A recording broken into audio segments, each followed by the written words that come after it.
Oh, I knew looking at the camera. Is that where I'm? Okay, I just want to make sure I'm here, bro. You good now? Yeah, You sure? yeah, let's get it, bro. All right. You ready? You ready for this? Hello, audience. CPGM Juice back again, and we're continuing our conversation or our discussion regarding 2020 NFL draft prospects who really improved their stock during the pre-draft process. And in this video, I want to talk about a pair of Golden Domers and Chase Claypool and Troy Pride. And I want to start with Claypool. Claypool had an excellent senior season. He had 66 grabs, over 1,000 yards, 13 TDs, led Notre Dame in all of those receiving categories.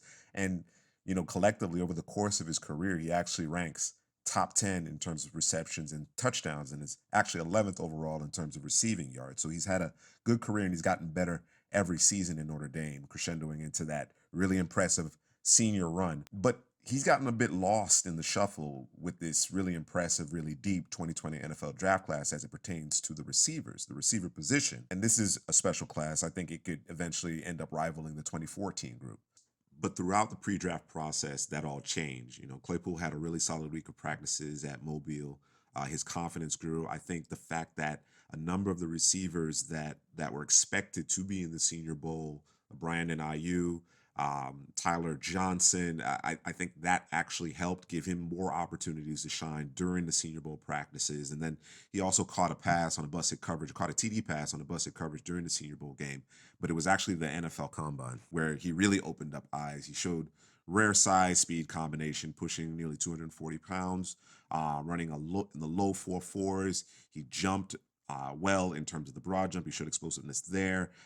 Vertical around 40 inches. It was a combination of athleticism and then also the on-field work. I thought he caught the ball very well, looked comfortable, and as I've watched his film, you could see there's been a concerted effort to improve the nuances of the game, to create separation, to stack defensive backs. But there's been a conversation with respect to Claypool maybe transitioning to the tight end position, and we've seen some really athletically gifted tight ends that run like receivers but are just bigger make their way into the league here more recently in terms of an Evan Ingram or Darren Waller, who transitioned from the receiver position to tight end. Now, Waller and Claypool, they actually match up pretty well in terms of the physical measurables. And while Claypool is a more polished wideout coming out of college, again, they stack up favorably. So it'll be interesting to see what a team ends up doing, particularly in a class where you have a ton of receiver talent,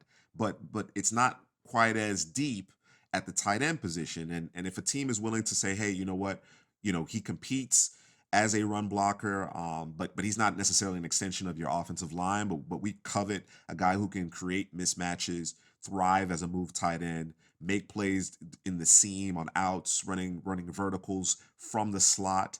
I think he could play a little bit of tight end, maybe not as a full time, but certainly move him around to create some mismatches depending on how creative a play caller is. So I think Claypool has done a ton to really improve his draft stock, and because of that, what I perceive to be position flexibility, because going back to the run blocking side of things, he body bags defensive backs. He really is physical, and then of course he's challenging linebackers. So if a team can live with that, I think he represents a really intriguing prospect that could offer value as both a receiver and move tight end under certain circumstances. Troy Broad also helped himself during the pre-draft process. He was part of one of the country's best pass defenses at Notre Dame, and he has the physical traits that pro scouts desire, but it didn't always show up on tape. I thought during the week at Mobile, you saw him take to coaching a little bit more. I really was impressed when he was in, a press technique, using his arms, when he was patient with his feet and wasn't guessing. He was just relying on his technique and his instincts and athleticism. I thought he showed up really well. As you could see, Chase Claypool got the best of him a little bit. He struggled at times when defending some of the deeper routes. Even though he has excellent speed, he has a track background and he played a little receiver in high school. So he finds the ball. He ended up getting his hands on a few passes during the one-on-one drills during practices, and he also had an INT during the Senior Bowl game. So what I really would like to see from him is a little bit more consistency, a little bit more dog, particularly in run support. But I thought, when his eyes are on the quarterback and in the short to intermediate, more so the short routes, but certainly the intermediate routes as well, I thought when he was in phase, he was really good and made it difficult for receivers. Again, like I said, he has the physical tools already in place. He has good, not great size, but I think he has pro level or starter level physical traits. It's just he's gonna have to put it all together. But I thought Mobile NFL Combine was a good step in the right direction.